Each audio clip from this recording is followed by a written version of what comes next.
அத்தியாயம் 118. இசையருவியின் முகத்தில் இருந்த நிறம் மெல்ல சாதாரணமாக மாற அவளது சுயநினைவும் திரும்ப ஆரம்பித்தது. முதலில் அவளுடைய கண்கள் திறக்க, அடுத்து கைகள் அசைய ஆரம்பித்தன. சுயநினைவுக்கு வந்தவள் தன் அருகில் வைத்திருந்த கருப்பு விஷத்தை தான் முதலில் பார்த்தாள். அதை கண்டதும் இசையருவியின் முகத்தில் சோகமும் கோபமும் தோன்ற ஆரம்பித்தன. திடீரென்று ஒரு கணம் கழித்து அவள் கசப்புடன் அழ ஆரம்பித்தாள். என்னால் திரும்ப என்ன நிறுத்த முடியல, நான் உண்மையிலே இறக்கத்தான் செய்யணும் என்றவள் கண்களில் இருந்து கண்ணீர் வழிந்தது. கல்லின் மீது அமர்ந்திருந்த சமரன் இசையருவி இப்படி அழுவதை பார்த்ததும் உள்ளுக்குள் சோகமாக உணர ஆரம்பித்தான். உடனே எழுந்து படுக்கைக்கு சென்றான். இசையருவியின் வலதுபுறம் சென்று அமர்ந்தவன் இசையருவியின் முதுகில் கையை வைத்து தடவி அவளை ஆறுதல் படுத்த முயன்றான். அதுவரை இசையருவி சமரனை பார்க்கவில்லை. அதனால் யாரென உடனே திரும்பி பார்த்தாள் இசையருவி. அவள் முதுகில் இருந்த கை சமரனுடையது. இந்த நேரத்தில் அவள் பின்னால் நின்று கொண்டிருந்தான் அவன். அவளை பார்த்த இசையருவி திகைத்து போனாள். வேகமாக தன் கண்ணீரை துடைத்துக் கொண்டவள், நீ எப்போ வந்த என்று சமரனிடம் கேட்டாள். அதை கேட்ட சமரன், நான் வந்து கொஞ்ச நேரம் ஆயிடுச்சு, நான் வரும்போது நீ மயங்கி கிடந்த என்று நிதானமாக பதில் சொன்னான். சமரனின் பேச்சை கேட்ட இசையருவியின் முகம் வெளிரி போனது. அவள் கையில் இருந்த கருப்பு விஷப்பையை ரகசியமாக மூடினாள். சிறிது நேரம் கழித்து திடீரென்று ஏதோ ஞாபகம் வந்தவள் போல சமரனை பார்த்து, நீ என்ன தொட்டுட்டியா என்று பீதியுடன் கேட்டாள். இதற்கு சமரன் லேசாக புன்னகை செய்தான். உன்னை எனக்கு ரொம்ப நாளா தெரியும் இசையருவி. பிரச்சனையில் இருக்கிற மற்றவங்களை தனக்கு சாதகமாக்கிக்கிற மனிதர்கள்ல நானும் ஒருத்தன்னு நீ இன்னும் நினைக்கிறியா என்று கசப்புடன் கேட்டான். இதை கேட்ட இசையருவி சமரன் தன் கேள்வியை சரியாக புரிந்து கொள்ளவில்லை என்பதை புரிந்து கொண்டு அவனிடம் விளக்க ஆரம்பித்தாள். ஏய், நான் அப்படி சொல்லல சமரா, நீ தப்பா புரிஞ்சுக்கிட்ட. உன்னை பத்தி எனக்கு தெரியாதா? நான் என்ன சொல்ல வரேன்னா, நான் மயக்க நிலையில் இருக்கிறப்போ நீ தற்செயலா என்னை தொட்டியான்னு கேட்கிறேன். இல்ல, தூரத்துல இருந்து தான் உன்னை பார்த்துக்கிட்டு இருந்த என்றான் சமரன். சமரனின் இந்த வார்த்தைகளை கேட்ட பிறகுதான் இசையருவியின் உயிர் அவளிடம் திரும்பி வந்தது. சமரன் அறியாதவாறு நிம்மதி பெருமூச்சு விட்டாள். பிறகு படுக்கையில் இருந்து எழுந்தவள், நான் நல்லா இருக்கேன் சமரா. அது என்னன்னா, நான் தயாரிச்ச விஷயத்துல ஏதோ தவறாயிடுச்சு, அதான் மயங்கிட்டேன் போல என்று சமாளித்தாள். இசையருவியின் பொய்யை கேட்ட பிறகும் சமரன் அவளிடம் எதுவும் மறுத்து கேட்கவில்லை. பேசாமல் அமைதியாக அவளையே பார்த்து கொண்டிருந்தான். இப்போ சமரன் ஏன் என்னை இப்படி பார்க்கறான் என்று யோசித்த இசையருவியால் அதன் காரணத்தை புரிந்து கொள்ள முடியவில்லை. பின் சமரன் தனது மௌனத்தை கலைத்து இசையருவியிடம் ஒரு கேள்வியை தாழ்ந்த குரலில் கேட்டான். இசையருவி, அது உண்மைதானா? உண்மையிலேயே இதுக்கு மருந்து இல்லையா என்று அமைதியாக கேட்டான். சமரனின் கேள்வியில் முதலில் இசையருவிக்கு எதுவும் புரியவில்லை. பிறகே அவளுக்கு ஏதோ விஷயம் புரிந்தது போல இருந்தது. சமரன் தனது ரகசியத்தை அறிந்து கொண்டானோ என்று அவள் சந்தேகப்பட்டாள். அதனால் விஷயத்தை மறைக்க சமரனை லேசான கோபத்துடன் பார்த்தாள். என்ன பேசுற நீ? உண்மையை சொல்லு, உனக்கு என்ன தெரியும் என்று பதட்டத்துடன் கேட்டாள். இசையருவியின் கேள்வியில் அவளுக்கு இதை பற்றி அவனிடம் சொல்ல விருப்பம் இல்லை என்பது சமரனுக்கு புரிந்து போனது. ஆனால் இசையருவியின் நச்சு உடலை பற்றி அவனுக்கு ஏற்கனவே தெரியும். அதனால் சமரன் இசையருவியின் கண்களை நேராக பார்த்து, நான் அந்த வானவில் காகிதத்தை படிச்சுட்டேன் இசை, அதனால நீ இப்போ முஷ்டியில மறைச்சு வச்சிருக்கிற கருப்பு விஷத்தை நீ சாப்பிட்டன்னு எனக்கு தெரியும் என்றான் சமரன். இதை கேட்ட இசையருவி மிகவும் வருத்தமடைந்தாள். அவள் முகத்தில் ஒரு சோக புன்னகை தோன்றியது. அப்போ உனக்கு நச்சு உடலை பத்தி எல்லாமே தெரிஞ்சிருக்கும் இல்லையா என்று கேட்டாள். இசையருவிக்கு பதிலளிப்பது போல அமைதியாக தலையை ஆட்டினான் சமரன். அப்படின்னா உண்மை தெரிஞ்ச பிறகு நீயும் என்னை பார்த்து பயப்பட ஆரம்பிச்சிருக்கணும் இல்லையா என்றாள் இசையருவி. அவளுடைய அழகான கண்களில் கண்ணீர் பெருகியது. அதில் ஒரு துளி அவள் கன்னங்களை தொட்டு கீழே சென்றது. இதை பார்த்த சமரனின் உள்ளமும் மிகவும் சோகமாகி போனது. ஆனால் அதை வெளிக்காட்டாமல் இசையருவிக்கு சிரித்த முகத்துடன் பதில் தந்தான். ஐயோ இசை, வைத்தியரானாலும் உன் அறிவு வேலை செய்ய மாட்டேங்குது போல. சில சமயம் நீ சுத்தமா யோசிக்காம பேசுற. நான் உன்னை பார்த்து பயந்திருந்தா நான் ஏன் இன்னும் இங்கேயே இருக்க போறேன்? குடிசையை விட்டு ஓடி போயிருக்க மாட்டேனா? எப்படி இருந்தாலும் நாம 2 பேரும் ஒன்னா பல பிரச்சனைகளை பார்த்திருக்கோம். பிறகு ஏன் கவலைப்படணும் சொல்லு என்று கேட்டான். இதை கேட்ட இசையருவியின் கண்ணீர் சட்டென்று நின்றது. உடனே தலையை உயர்த்தி சமரனை பார்த்தாள். அவன் சொன்னதை நம்ப முடியாதவள் போல ஒரு கணம் அமைதியானவள் மீண்டும் சமரனை பார்த்து, அப்போ உண்மையிலேயே நீ என்னை பார்த்து பயப்பட மாட்டியா? அப்புறம் அதே மாதிரி இனி நான் சமைக்கிற சாப்பாட்டை உன்னால சாப்பிட முடியுமா என்று பரிதவிப்புடன் கேட்டாள். கண்டிப்பா, நீ எனக்கு அதை உன்னோட இதயத்திலிருந்து அன்பை எப்பவும் போல செஞ்சு கொடுத்தா நான் நிச்சயமா சாப்பிடுவேன் என்று கூறி புன்னகை செய்தான். அவனது சிரிப்பை பார்த்த பின் தான் இசையருவியின் உள்ளத்தில் இருந்த சோகம் சற்று தணிந்தது. உடனே கண்களில் வழிந்த கண்ணீரை துடைத்துக் கொண்டு, நீ தொடர்ந்து என்ன உன்னோட தோழியாவே நினைச்சா உனக்காக நீ பழக ஆரம்பிச்ச அதே அனந்தூர் மருத்துவரை எதிர்காலத்திலையும் உன் கூட இருப்பேன்னு நான் உனக்கு உறுதி தரேன் என்றாள் இசையருவி. இன்றைய நாளைக்கு பிறகு அடுத்தடுத்த நாட்கள் அமைதியாக சென்றது. இருவருக்கும் இடையே ஆழமான நட்பு வளர்ந்தது. ஏனென்றால் உண்மை தெரிந்தாலும் சமரன் அவளை விட்டு விலகி இருக்கவில்லை. இது இசையருவி சமரனை கண்மூடித்தனமாக நம்ப காரணமாக அமைந்தது. இப்போது இருவரின் நட்பும் ஒருவரிடமிருந்து ஒருவர் எதையும் மறைக்காத நிலைக்கு வந்துவிட்டது. இதை கவனமாக பார்த்தால் சமரன் செய்தது உண்மையில் அவனது உணர்வுகளால் தான். ஏனென்றால் சமரன் இசையருவிக்காக உள்ளுக்குள் மிகவும் மோசமாக உணர்ந்தான். ஆனால் இதன் காரணமாக இசையருவிக்கு சமரன் மீது முழு நம்பிக்கை வர ஆரம்பித்து விட்டது. இதனால் சமரன் முதலில் ஆச்சரியப்பட்டான். ஏனென்றால் அவன் நினைத்து கூட பார்க்காத இசையருவியின் பக்கத்தை இப்போது அவனால் பார்க்க முடிந்தது. பிறகு மெல்ல மெல்ல நாட்கள் நகர்ந்தது. சமரனின் ஊதா நிற மாய ஒளி மிகவும் சக்தி வாய்ந்ததாக மாறியது. கொளுத்தும் வெயிலிலும் எதையும் பொருட்படுத்தாமல் அவன் தொடர்ந்து செய்து வந்த பயிற்சியால் தான் இந்த முடிவு கிடைத்தது. இது தவிர சமரனின் சக்திகள் அதிகரிக்க மற்றொரு காரணமும் இருந்தது. அது மந்திர சிங்கத்தின் மாய திரவம்.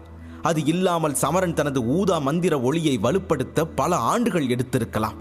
அதற்கு மேலும் ஆகியிருக்கலாம். இன்றும் சமரன் வெயிலில் தனது கடுமையான பயிற்சியை தொடர்ந்து கொண்டிருந்தான். பின் மெதுவாக கண்களை திறந்தான். அவனின் கருப்பு கண்களில் ஊதா நிற ஒளி தோன்றி நீண்ட நேரம் தங்கத் தொடங்கியது. பின் சில நிமிடங்களில் சமரனின் கண்கள் மீண்டும் கருப்பாக மாறிவிட்டது. இன்றைய பயிற்சியை முடித்துக் கொண்ட சமரன் வழக்கம் போல எழுந்து நிற்கவில்லை. கொளுத்தும் வெயிலையும் தவிர்க்க முடியவில்லை. உண்மையில் இன்று அவன் தனது தலையை உயர்த்தி பிரகாசமான சூரிய ஒளியை நேரடியாக கண்களால் பார்க்க முயன்றான். பின்னர் சூரியனை பார்த்து கையை உயர்த்தி, வெளியே வா என்றான். அவன் சொன்னவுடனே அவன் கையிலிருந்து ஊதா நிற ஒளி வெளிவரத் தொடங்கியது. அவன் கையிலிருந்து வெளிப்பட்ட ஒளி சமரனின் விரல்களை தற்போதைக்கு மறைத்திருந்தது மட்டுமின்றி அவனுடைய முன்கைகள் முழுக்க அந்த ஒளியில் மறைந்திருந்தன. இதை பார்த்ததும் சமரனின் முகம் மகிழ்ச்சியில் பிரகாசித்தது. அதன் பிறகு தனது முஷ்டியை இறுக்கி தரையில் பலமாக குத்தினான். மேலும் அவன் தரையில் குத்தியவுடன் ஒரு வெடிப்பு ஏற்பட்டது மற்றும் தரையில் பல விரிசல்கள் படிந்தன. அந்த விரிசல்கள் மலை உச்சி வரை அதிகரித்துக் கொண்டே சென்றது. இதை கண்ட சமரனால் வியக்காமல் இருக்க முடியவில்லை. எவ்வளவு சக்தி! உண்மையிலே இது ரொம்ப சக்தி வாய்ந்த ஒளியா இருக்கு என்று தனக்குத்தானே சொல்லிக் கொண்டான். ஒரே ஒரு குத்து மூலம் இந்த சாதனையை நிகழ்த்தியதால் சமரன் மிகவும் மகிழ்ச்சி அடைந்திருந்தான்.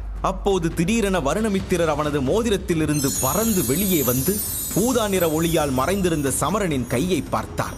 அதன் பின், சமரா, இந்த சக்தியை பார்த்தாலே தெரியுது உனக்கு இன்னும் அதிகமா பயிற்சி வேணும்னு. ஆனா இப்ப இருக்கிற உன்னோட வலிமைப்படி சக்தி இதை விட அதிகமானா அதை உன்னால கட்டுப்படுத்த முடியாது. அது மட்டும் இல்ல, இதை பொருட்படுத்தாம நீ உன் பயிற்சியை தொடர்ந்து செஞ்சா கூடிய சீக்கிரத்திலேயே அது ரொம்ப வலுவா வளரும். ஆனா உன் கட்டுப்பாட்டை மீறி அது போகும்போது இதோட விளைவு என்னன்னு உனக்கே நல்லா தெரியும் என்று எச்சரித்தார் வருணமித்திரர். இதை கேட்ட சமரனும், எனக்கு தெரியும் குருவே, இந்த நேரத்தில் என் உடல்ல சுத்திட்டு இருக்கிற மந்திர சக்தி மெல்ல மெல்ல என் கட்டுப்பாட்டை விட்டு வெளியேறதை என்னாலையும் உணர முடியுது. என்னால அதை எளிதா கையாள முடியல. அதை கையாளுறது ரொம்ப கடினமா இருக்கு. அதனால இது இப்படியே வளர்ந்துகிட்டே போனா அது என்ன கைப்பற்ற முயற்சிக்கும். அதுக்கப்புறம் அதை கையாளுறது கிட்டத்தட்ட சாத்தியமற்றதாயிடும் என்று அவனும் புரிந்து கொண்ட பிரச்சனைகளை சொன்னான். அதை கேட்ட வருணமித்திரர் சிரித்தார். பரவாயில்ல சமரா, நீ இந்த அளவு புரிஞ்சுக்கிட்டியே, சந்தோஷம். ஆமா சமரா, இந்த மந்திர ஒளி உன்னை ஆட்கொள்றதுக்கு முன்ன நீ உன் ஒளியை வளர்த்துக்கணும் என்றார். வருணமித்திரர் சொல்வதை கேட்ட சமரன் முதலில் தலையை குனிந்து தன் கையில் எரியும் ஒளியை பார்த்தான். பின் அவன் தலையை உயர்த்தி புன்னகையுடன் வருணமித்திரரை பார்த்து, உங்க மனசுல அதுக்கு ஏதோ திட்டம் ஓடுதுன்னு எனக்கு தெரியும் குருவே. அதனால இந்த ஒளியை எப்போ எப்படி உருவாக்குறதுன்னு நீங்களே சொல்லிடுங்க என்றான் சமரன். வருணமித்திரரின் புன்னகை விரிந்தது. நாளைக்கு மதியம். ஆனா அதுக்கு முன்னாடி நீ சில விஷயங்களை தயார் செய்ய வேண்டியிருக்கும் சமரா என்று சமரனின் கண்களை பார்த்து சொன்னார் வருணமித்திரர். சக்தி வாய்ந்த சிங்கத்தின் ஊதா மந்திர ஒளியை வளர்க்க வேண்டும் என்பதில் சமரன் உறுதியாக இருந்தான். மேலும் வருணமித்திரர் எந்த முறை சொன்னாலும் அது சுலபமாக இருக்காது என்றும் அவனுக்கு நன்றாக தெரியும். ஏனெனில் வருணமித்திரரை பற்றி அவன் அறிந்த வகையில் ஒன்று தெளிவாக தெரிந்தது. அவனது குரு வருணமித்திரர் எளிது என்ற வார்த்தையையே வெறுக்கிறவர். இதை நினைத்த சமரன் வருணமித்திரரிடம், எப்படிப்பட்ட விஷயங்கள் குருவே என்று தயக்கமான குரலில் கேட்டான். அப்போது அவன் முகத்தில் லேசான அசௌகரியம் இருந்தது. அதை கண்ட வருணமித்திரர் சத்தமாக சிரிக்க ஆரம்பித்தார். பிறகு சிரித்துக்கொண்டே சமரனிடம், உன் பயம் நியாயமானதுதான் சமரா. மந்திர ஒளியை உருவாக்குறது ஒன்றும் அத்தனை எளிதானது இல்ல. அதை நீ இப்ப தெரிஞ்சிட்டு இருப்ப. இது வான ஒளியை விட ரொம்ப பலவீனமானது. ஆனா 9 நட்சத்திர அபராஜிதனுக்கு இதை உருவாக்குறதே ரொம்ப கடினம். அதனால உனக்கு நடக்கக்கூடிய மோசமான விளைவை தடுக்கக்கூடிய 2 வகையான மாத்திரைகளை நீ உருவாக்கணும். இந்த 2 மாத்திரைகள்ல ஒன்னு சக்தி சேமிப்பு மாத்திரை, இன்னொன்னு பனி மாத்திரை. இவை இரண்டும் 2ஆம் நிலை மாத்திரைகள். ஆனா நீ முதல் நட்சத்திர மருத்துவர் தான். அதனால இதை தயாரிக்கிறது உனக்கு கொஞ்சம் கடினமா தான் இருக்கும். ஆனா இப்போ உன்கிட்ட மாய ஒளி இருக்கிறதால நீ அதை எளிதா உருவாக்கிடலாம் என்றார் வருணமித்திரர். சமரன் மிகவும் கவனமாக கேட்பதைக் கண்டு மேலும் பேச்சை தொடர்ந்தார். சமரா, உன் மந்திர ஒளியை நீ வளர்த்துக்கிட்டா அந்த ஒளியை உன் உடலோட ஒவ்வொரு துவாரத்திலையும் நீ கடக்கணும். இதனால அந்த சக்தி வாய்ந்த ஒளி உன் சக்திகளுக்கு நிறைய சேதத்தை ஏற்படுத்தும். ஆனா சக்தி சேமிப்பு மாத்திரையை நீ உட்கொள்றது மூலமா உன் சக்திகள் மேல ஒரு அடுக்க உருவாக்கலாம். அதனால ஒளி அதை அழிக்க முடியாது. அதனாலதான் இந்த மருந்து செய்யணும்னு சொல்றேன். அது மட்டும் இல்ல, அந்த ஊதா நிற ஒளி இன்னும் ரொம்ப காட்டுத்தனமா தான் இருக்கு. அது உனக்கும் தெரியும். அது வாய்ப்பு கிடைக்கிற எந்த நேரத்திலையும் உன்னை வெல்ல முடியும். அதனால அதை வளர்க்கும் போது அது உன் மூளையில நேரடியா தாக்கும். இது உன் ஒளி வளர்ச்சியை கடினமாக்கும். அது உன் ஆசையை தடுக்கும். இவ்வளவு ஏன், உன் மனசுல ஒளியை வளர்க்கும் போது ஒரு பயத்தை கூட உண்டாக்கும். அதை உன் வாழ்நாள் முழுக்க அழிக்க முடியாது. இதுக்கு உன் மனசை எப்பவும் குளிர்ச்சியா வச்சுக்கணும். கெட்ட எண்ணங்கள் வரக்கூடாது. அதுக்காக அந்த பனி மாத்திரை உனக்கு உதவி செய்யும் என்று வருணமித்திரர் விளக்கமாக கூற, அவரின் குரலில் இருந்த தீவிரத்தை கண்ட சமரன் அவரின் வார்த்தைகளை மறுத்து பேசவோ கேலி செய்யவோ துணியவில்லை. அமைதியாக தலையை அசைத்து வருணமித்திரரின் பேச்சுக்கு உடன்பட்டான். சமரன் ஒத்துக்கொண்டதும் உடனே வருணமித்திரர் 2 காகிதங்களை கையில் கொண்டு வந்தார். அந்த 2 மாத்திரைகளையும் செய்யறதுக்கான மருத்துவ குறிப்புகள் இதோ என்றார். சமரன் அந்த குறிப்புகளை பார்த்து கொண்டிருக்கும் போதே அவனது நெற்றியில் விரலை வைத்து அழுத்தினார். உடனே அதில் இருந்த மருத்துவ குறிப்புகள் அனைத்தும் நேரடியாக சமரனின் மனதில் பதிந்தது. அத்துடன் வேலை முடிந்துவிட்டது என வருணமித்திரர் மோதிரத்திற்குள் சென்று விட்டார். தனது மனதில் பதிந்த குறிப்புகளை பார்த்த சமரன், எல்லாம் சரி, என்கிட்ட 2ஆம் தரவரிசை மர மந்திரக்கல் இருக்கு. ஆனா 2ஆம் தரவரிசை பனி மந்திரக்கல் எங்க கிடைக்கும்? இவர் பாட்டுக்கு வழக்கம் போல எழுதி கொடுத்துட்டு போயிட்டாரு. இப்போ நான் இதை எங்க போய் எடுக்கிறது என்று தனக்குத்தானே கேட்ட சமரன் சிறிது பதட்டமாக உணர்ந்தான். ஐயோ, 2ஆம் தரவரிசை மந்திரக்கல்ல பெற 2வது இடத்துல இருக்கிற மந்திர விலங்கெல்லாம் நான் கொல்லணும். அது மட்டும் இல்ல, அந்த சண்டை ரொம்பவே ஆபத்தானதாகவும் இருக்கும். ஒருவேளை பனிமூல சக்தியோட மாயக்கல்ல பெற மாய விலங்குகளோட ஆபத்தான பகுதிக்கு போய் 2ஆம் தரவரிசை மாய விலங்குகளுடன் சண்டையிட வேண்டி இருக்குமோ என்று சமரன் நினைக்கத் தொடங்கினான். பின் வானத்தை நோக்கி பார்த்தவன் தன் சிறகுகளை விரித்து மீண்டும் பள்ளத்தை நோக்கி பறக்கத் தொடங்கினான். அதன் பிறகு சமரன் குடிசைக்கு அருகில் சென்று உள்ளே சென்றான்.